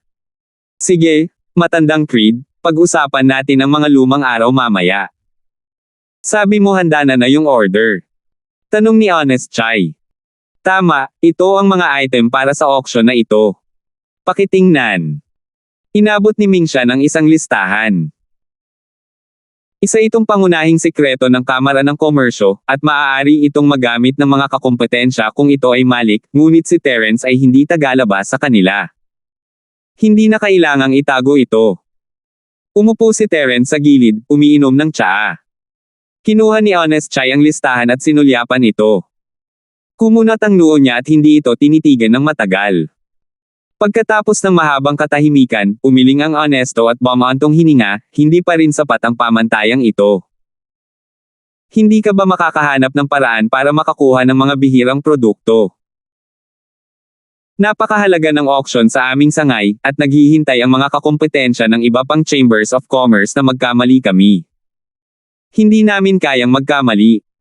4,828.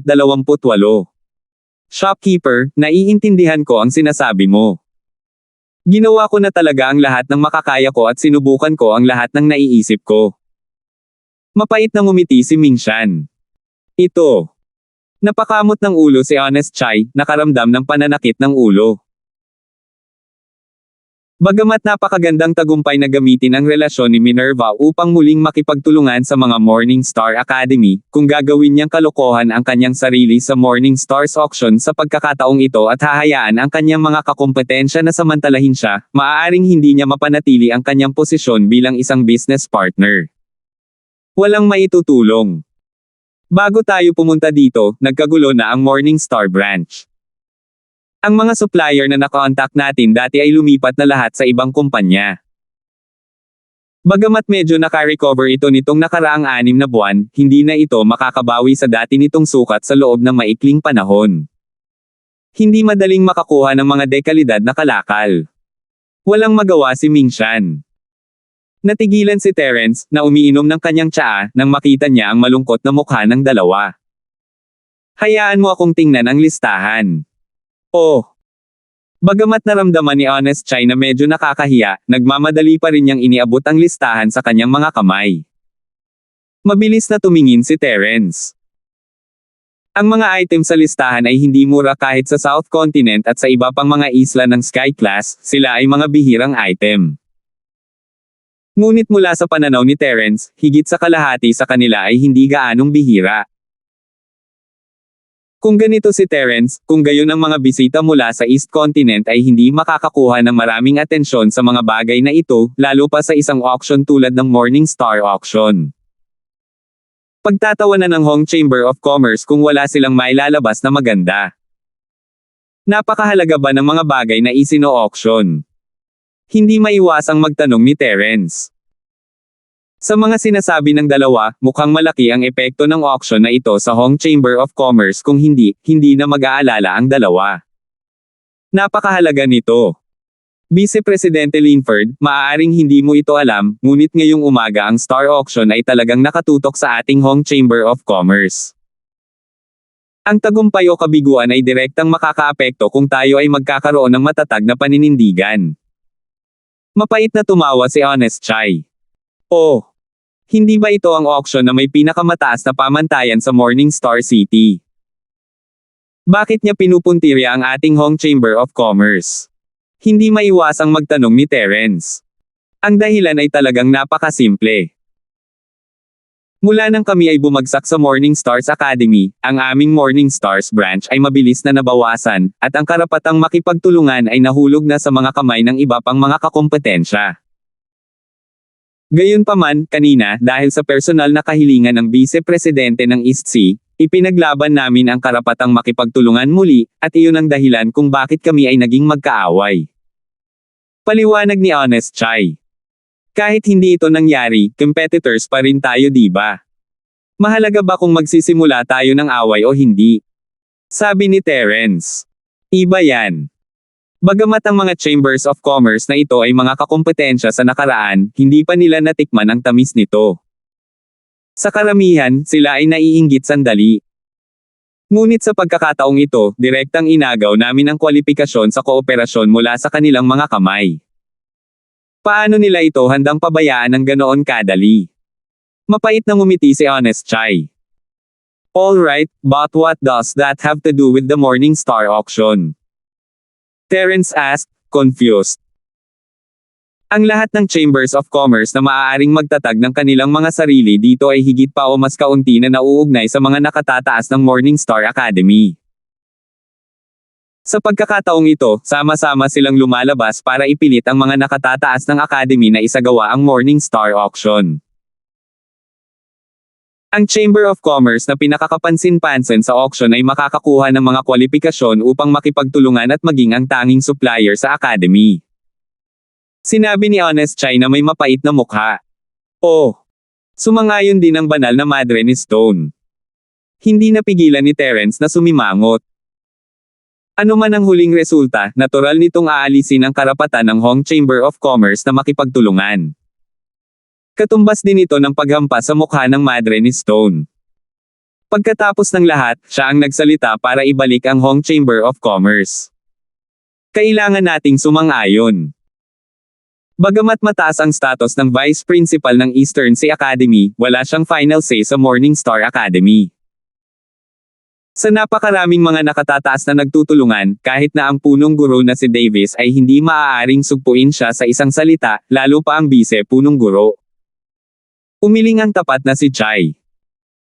Hindi lamang iyon, sa pagkakaalam ko, ang punong alchemist ng Morningstar Academy ay nakabuo na ng mga pribadong alyansa sa mayayaman at makapangyarihan. Malaki ang naging papel niya sa bagay na ito. Ito ay dahil sa kanyang hitsura na sa wakas ay nagpa siya ang academy na idaos ngayong umaga star auction. Idinagdag ni Ming Shan. Ang posisyon ng punong alchemist ay napakataas sa alinmang yellow class academy sa East Continent. Katulad sa tumataas na Cloud Academy, pangalawa lang sa principal ang posisyon ni Timor. Sa Umaga Star Academy, kahit na ito ay hindi bilang mataas, ito ay hindi pa rin maliit na bagay, lalo na pagdating sa pakikipagtulungan. Imposible para sa alinmang academy na pabulaanan ang mukha ng kanilang punong alchemist para sa kapakanan ng isang Chamber of Commerce sa labas.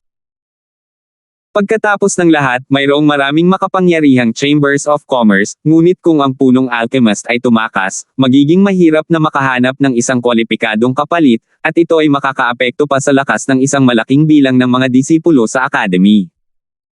Hindi sila maaaring maging pabaya. Tumango si Terence, malalim ang iniisip. Bigla niyang naalala ang Tier 6 at 7 na table task na nakita niya sa display cabinet sa ibaba. Hindi niya maiwasang magtanong dahil ang mga alchemist ng academy ay kaalyado na ng iba pang Chambers of Commerce, kung gayon paano nanggaling ang mga pang-6 at ika-7 ranggo na pills na iyon sa ibaba ng hagdanan. Baka sa ibang branch. Vice President Linford, you must be joking. Kaming dalawa ay kara-rating lang at hindi man lang nakita ang mga managers ng iba pang branch ng ating Hong Chamber of Commerce. Sino kaya ang magiging napakabait na magsusupply sa atin ng mga paninda? Ang ganitong klase ng high-grade na pill ay direktang may kinalaman sa ating performance. Mas gugustuhin ng lahat na itago ito sa kanilang sarili. Maliban kung mayroon silang isang partikular na magandang relasyon, kung gayon maaari silang tumulong sa isang emergency. Bukod dito, kailangan nilang ibalik ito kaagad. Kung hindi, walang silbi kahit bugbugin mo sila hanggang mamatay. Mapait na ngumiti si Honest Chai. Sa ilang sukat, ang kompetisyon sa pagitan ng mga sangay ng Hong Chamber of Commerce ay mas matindi kaysa sa iba pang Chambers of Commerce.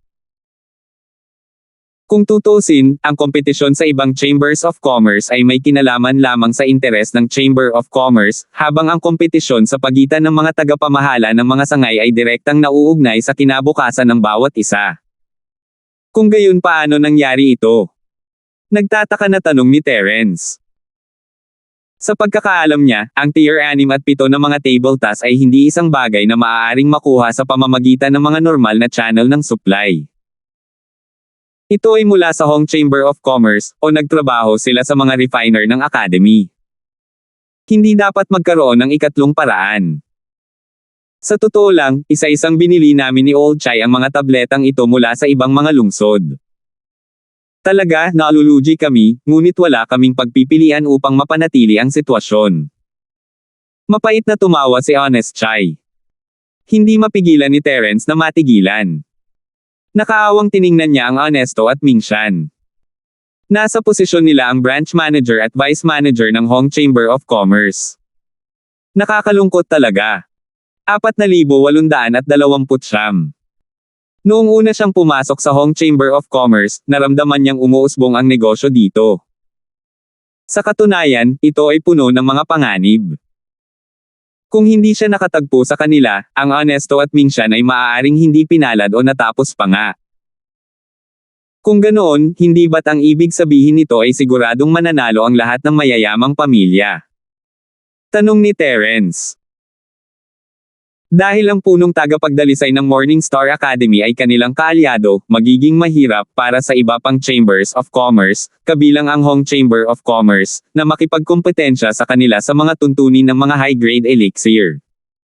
Siguradong magiging limelight sila. Not necessarily. Totoo na lahat ng mayayaman at makapangyarihan ay magkakaroon ng koneksyon sa punong alchemist ng paaralan, at talagang madaling makakuha ng mga high-grade na table tasks. Gayunpaman, kung iinuman nila ang mga Pildores na pino ng Alchemist ng Morning Star School para i-auction, hindi ito gaanong isasaalang-alang.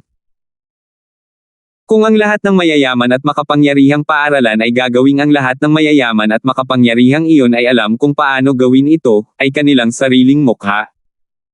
Umiling si Honest Chai. Hehe. Gamit ang sariling pills ng Academy para ibigay sa mayayaman at makapangyarihan, at pagkatapos ay hahayaan ang mayayaman at makapangyarihan na ibenta ito pabalik sa Morning Star Academy sa auction. Kapag lumabas ito, tatawa ang mga tao.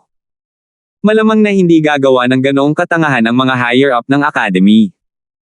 Tumango si Terence at tumawa. Tama, ngunit sa pagkakataong ito, magiging napakataas pa rin ang suporta para sa mayayamang klase. Bukod sa Alchemist ng Academy, mayroon din silang sariling mga channel. May mga sabi-sabi na naghanda sila ng grupo ng 10 Golden Core sa pagkakataong ito. Napabuntong hininga si Honest Chai, hindi maitago ang inggit sa kanyang mukha. Hindi nakapagtataka na naiingit siya.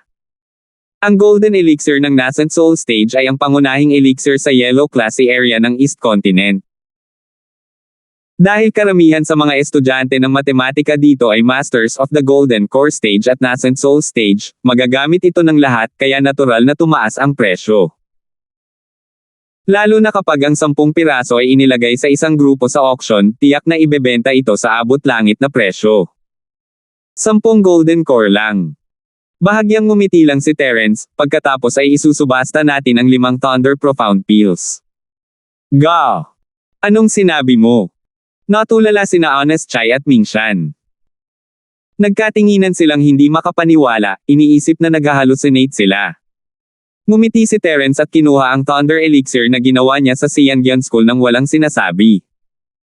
Inilagay niya ito sa harap ng dalawa, isa-isa. Si Honest Chai at Mingshan ay nakalanghap ng malamig na hangin sa tuwing naglalabas siya ng isa. Nang mailagay na silang 5 sa mesa, tulala ang dalawa. Anong meron? Hindi sapat. Tumingin si Terence sa dalawa. Hindi. Parehong ikinaway ni Honest Chai at Mingshan ang kanilang mga kamay. Bilang manager at vice manager ng branch, nakita na nila ang mundo noon. Ang pag-inom ni Terence ng 5 Thunder Mystical Pills ay sapat na sa langit. Kahit na ang mayaman at makapangyarihan ay ihahambing dito ang 10 gintong elixir. Sila ay nasa ganap na magkakaibang antas. Sa yellow class na si area ng East Continent, ang golden elixir ng pagtitipon ng nascent soul ay the pursuit of ordinary disciples lamang, ngunit ang mga tunay na elite na disipulo ay nagsisikap na makapasok sa profound stage. Ang Thunder Elixir ay ang elixir na pinangarap nila, at ito ay isang bagay na gusto nilang makuha sa lahat ng mga gastos. Hindi pa rin sapat. Mabuti pa, bilasan mo at kumuha ng ilang alchemy materials. Sasamantalahin ko ang pagkakataong ito para pinuhin ang ilang mga bihirang, tulad ng mga pampaganda na table tas at iba pang materyales. Bilasan mo. Utos ni Terence. Beautifying pill. You can even refine pills of this grade. Si Honest Chai at Mingshan ay lubos na nabigla, hindi nila alam na si Terence ay isang refiner, at isang pambihirang ikapitong antas ng una. Baka siya ang head refiner ng school. It's all right. I've only refined the Thunder Profound Pill before. Hindi ko pa nasusubukan ang beautifying pill. It's a good time to try it. Nakangiting sabi ni Terence. Talagang eksperto ang vice-presidente. Nagkatinginan sina Honest Chai at Mingshan na may nakasulat na I'm convinced sa mukha nila. Nasa dulo na sila noon, ngunit ngayon na lumitaw ang isang Diyos na tulad ni Terence, lahat ng kanilang mga problema ay nalutas. Hindi na makapaghintay ang dalawa na umorder ng mga sangkap na ihahanda, ilang araw na lang ang auction, at ang oras ay mahalaga. Nanatili si Terence sa Chamber of Commerce upang pinuhin ang mga elixir, ngunit ang West Mountain Almighty na sumusunod sa kanya ay hindi nakaimik.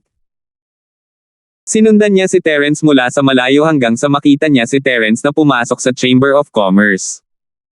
Kaya lang niyang maghintay sa labas ng pinto.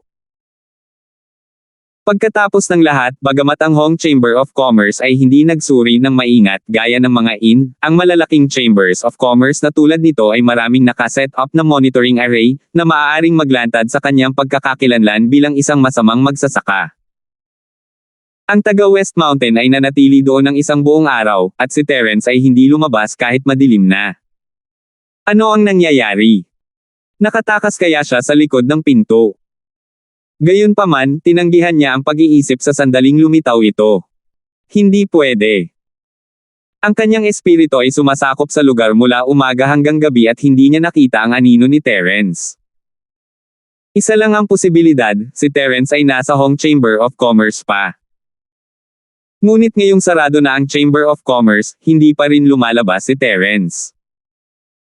Hindi na nakatiis ang taga West Mountain at umakyat para magtanong, may bisita pa ba sa loob?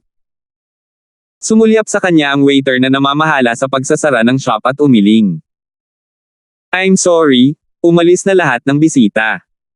Kung may kailangan ka, pumunta ka na maaga bukas. Ganun ba? Sumilip sa loob ang makapangyarihang figure ng West Mountain at nakitang wala talagang tao doon. Umiling lang siya at umalis, bumubulong-bulong habang naglalakad, bakit ako?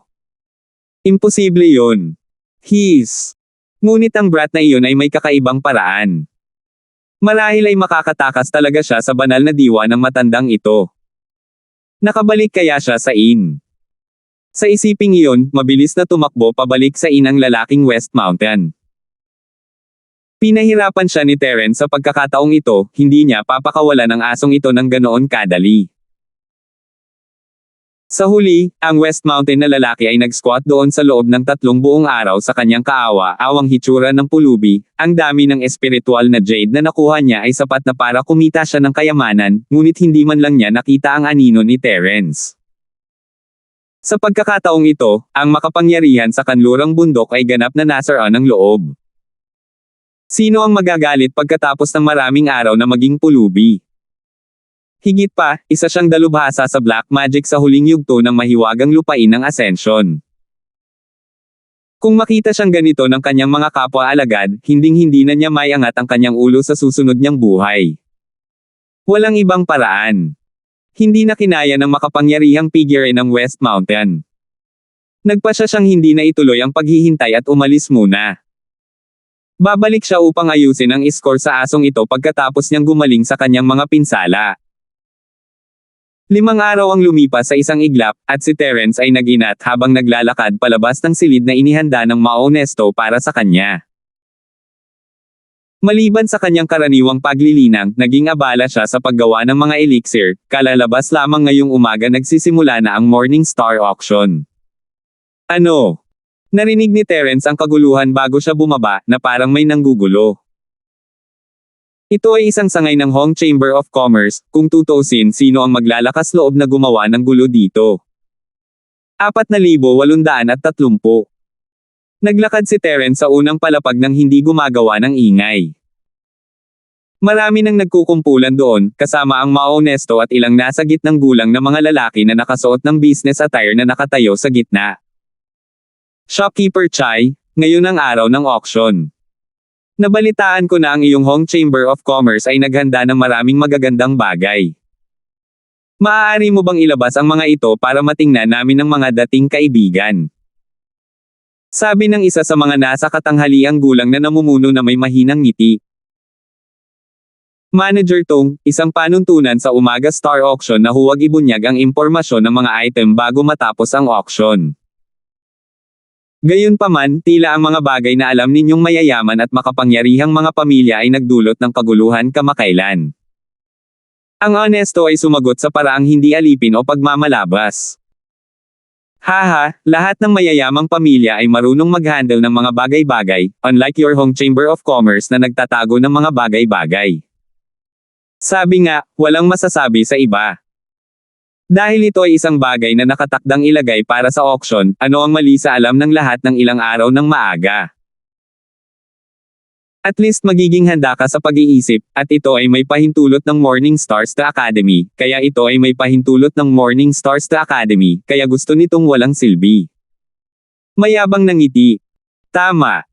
Nakalimutan mo na ba, Tindero Chai? Para uminit ang auction sa pagkakataong ito, bawat Chamber of Commerce ay maaaring mag-reveal ng isa o dalawang item ng maaga. Siyempre, ang premise ay magagandang bagay lang ang mailalabas nila. Gayunpaman, parang wala tayong narinig na balita mula sa Hong Chamber of Commerce. Sabi ng isa pang nasa katanghaliang gulang na nakasuot ng kasuotan ng isang tindero na may masamang intensyon. Shopkeeper Jean, iba siya sa atin. Kailangan niyang itago lahat ng magagandang gamit niya. Siya lang ang supplier ng Morningstar Academy, kaya kailangan niyang gawin ang mga bagay ng may estilo. Pinisil ni Manager Tong. Hehe, sobra-sobra ang mga salita ni Manager Tong. Wala naman sigurong magandang mailabas, di ba? Sa tingin ko ang nag-iisang supplier ng Morningstar Academy ay mahuhulog sa kamay ng mayayamang klaseng union pagkatapos ng araw na ito. Kung tutuusin, malaking halaga ang isang set ng 10 golden core. Kailangan mong pangalagaan mabuti ang aking Golden Universe Chamber of Commerce. Iper na si Jean chimed sa hinaharap. Sure, but we'll have to ask Shopkeeper Chai. Siya ang grand finale ng auction, paano kung may tinatago siyang malaking bagay? Tindero Chai, bakit hindi mo ibunyag? Sinulyapan ni Manager Tong ang maonesto mula sa gilid ng kanyang mga mata. Manager Tong, Manager Jean, pumunta ka ba dito para lang dito? Tumingin si Honest Chai sa dalawa na may kalahating ngiti sa mukha. Talagang nag-aalala siya bago dumating si Terence, ngunit ngayon, 10 golden core sa isang grupo. Wala yon. I guess so. Nagkatinginan si Manager Tong at Manager Jean at ngumiti. Sa katunayan, naimbestigahan na nila ang mga detalye ng Hong Chamber of Commerce. Sa pagkakataong ito, napilitan ang Hong Chamber of Commerce sa gilid ng bangin. Walang ganap na pagkakataong iikot ang mga bagay maliban kung sumisikat ang araw mula sa kanluran. Tapos sorry talaga. Palaging prinsipyo ng ating Hong Chamber of Commerce na huwag ihayag ang ating kayamanan. Hindi alintana kung ito ay isang tahasang tuntunin ng auction, hanggat ito ay isang auction item na ibinigay ng aming Hong Chamber of Commerce, hindi kami kailanman gagawa ng inisyatiba na maglabas ng anumang impormasyon bago ang opisyal na auction upang maiwasan ang anumang pagkawala ng pagiging patas. Kaya kung ikaw ang dalawa pa ng pagiging patas, magsisimula pa rin. Walang pakialam na sabi ni Honest Chai. Napakagandang hindi patas. Kahanga-hanga talaga. Malinaw na sinusubukan ng shopkeeper na si Chai na pukawin ang gana ng lahat. Sabi ni Manager Tong sa neutral na tono habang nakakunot ang mga labi. Hindi mahalaga kung panatilihin natin sila sa suspense. Sila pa rin ang finale Chamber of Commerce, kaya kailangan nilang ipalabas.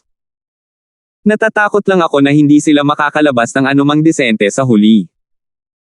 Sa oras na iyon, sa palagay ko ay hindi na kailangan ng Hong Chamber of Commerce na tumambay dito at mawala ng mukha. Kung ano ang maaari nating harapin sa malaking paraan. Ano ang maaari nating harapin, ito malaking paraan. Sa tingin mo, Tindera Chai. Walang pidgel na panunuya ng tindera na si Jean. Hehe, Tindera Jean, dapat kang magbibiro. Ang Hong Chamber of Commerce ay hindi kailanman nagsara ng anumang mga sangay sa ngayon, kaya natural, hindi kami magtatakda ng isang president para dito. Gayunpaman, Chamber of Commerce ng gininto ang universo ng iyong kamahalan ay mukhang wala sa napakagandang sitwasyon. 5 branches ang sunod-sunod na nasira kamakailan. I wonder. Tumingin sa kanya si Honest Chai at sinabing, ikaw. Agad na natigilan ang tindera na si Jean. Ang Golden Universe Chamber of Commerce ay hindi isang malaking Chamber of Commerce. Hindi ito may kukumpara sa isang nangungunang Chamber of Commerce tulad ng Hong Chamber of Commerce sa lahat. Kamakailan, 5 sangay ang isinara dahil sa mahinang pamamahala. Isa na itong matinding suntok sa kanilang mga buto. Kung magpapatuloy ito, maaaring bumagsak ang buong Chamber of Commerce. Sa desperasyon, sa wakas ay nagpasya ang Golden Universe Chamber of Commerce na ganap na sumama sa mga mayayamang kalakhang lungsod upang malampasan ang krisis. Ito ang dahilan kung bakit ang tindera na si Jean ay desperadong nambobola sa tindera na si Jean, dahil ang huli ay maaaring ang kanyang agarang superior sa hinaharap. Haha, shopkeeper Chai, mukhang bago ka lang sa lugar na ito at wala ka pang masyadong alam sa mga balita. Sa sobrang lakas ng suporta ng mayayamang klase natin, hindi magiging madali para sa Golden Universe Chamber of Commerce na makuha ang gusto nila. You should worry about yourself. Sinulyapan ng mapanlinlang na sitong ang maonesto at agad na umalis kasama ang tindera na si Jean. Mag-iingat ka. Kalmadong iwinagayway ni Honest Chai ang kanyang kamay, hindi pa rin kumikibo, dahilan upang tumingin sa kanya ang mga tao sa paligid sa isang bagong liwanag. Bahagyang tumango si Terence sa eksenang ito. Walang masyadong aura para magsalita si Honest Chai, at palaging ipinaramdam sa mga tao na mahina siya at madaling mabuli, ngunit mula sa kanyang hindi mapagpakumbaba o mapilit na pagganap ngayon, maaari pa ring ilagay ang taong ito sa entablado. Siyempre, lahat ito ay salamat kay Terence kung hindi dahil sa tier 7 na mga table task na ginawa niya nitong mga nakaraang araw, hindi makakaharap ng honesto si Manager Tong at ang iba ng may kumpiyansa. Lumabas ka na. Nang makita si Terence, ang maonesto ay mabilis na lumapit sa kanya ng may paggalang, at ang mga tao sa paligid ay hindi maiwasang tumingin sa kanya. Sino ang binata na ito? Ang tindero na si Chai ay hindi mapagpakumbaba at hindi rin mayabang ngayon, kaya bakit siya kaagad naging lucky sa sandaling nakita niya siya? Magsisimula na ang auction, di ba? Tanong ni Terence. Tama. Pinadala na ni Old Creed ang mga gamit. Bakit hindi tayo pumunta ngayon? Tanong ni Honest Chai. Sige, sabi niya. Tumango si Terence, at umalis silang dalawa para sa auction. Kahit na ang auction ay inorganisa ng paaralan, hindi ito ginanap sa loob ng paaralan. Ito ay nasa isang gusali sa lungsod na tinatawag na unang tore ng Morningstar City. Inangat ni Terence ang kanyang ulo sa pasukan at bumulalas, ang laki talaga ng gusaling ito. Tinawag itong Morningstar Tower 1, ngunit ang taas nito ay hindi ganoon kalaki. Hindi ito tulad ng mga world-class na skyscraper na daan-daang metro ang taas sa karaniwang mundo, at ang gusaling ito ay medyo mataas lang kaysa sa iba pang mga gusali sa paligid nito. Gayunpaman, ang gusaling ito ay tumagal ng maraming espasyo, na napapalibutan ng isang pader na may taas na 5 talampakan. Pakiramdam ni Terence ay nasa bullring siya. Salamat po at sinamahan ninyo ako, ingat lagi mga master.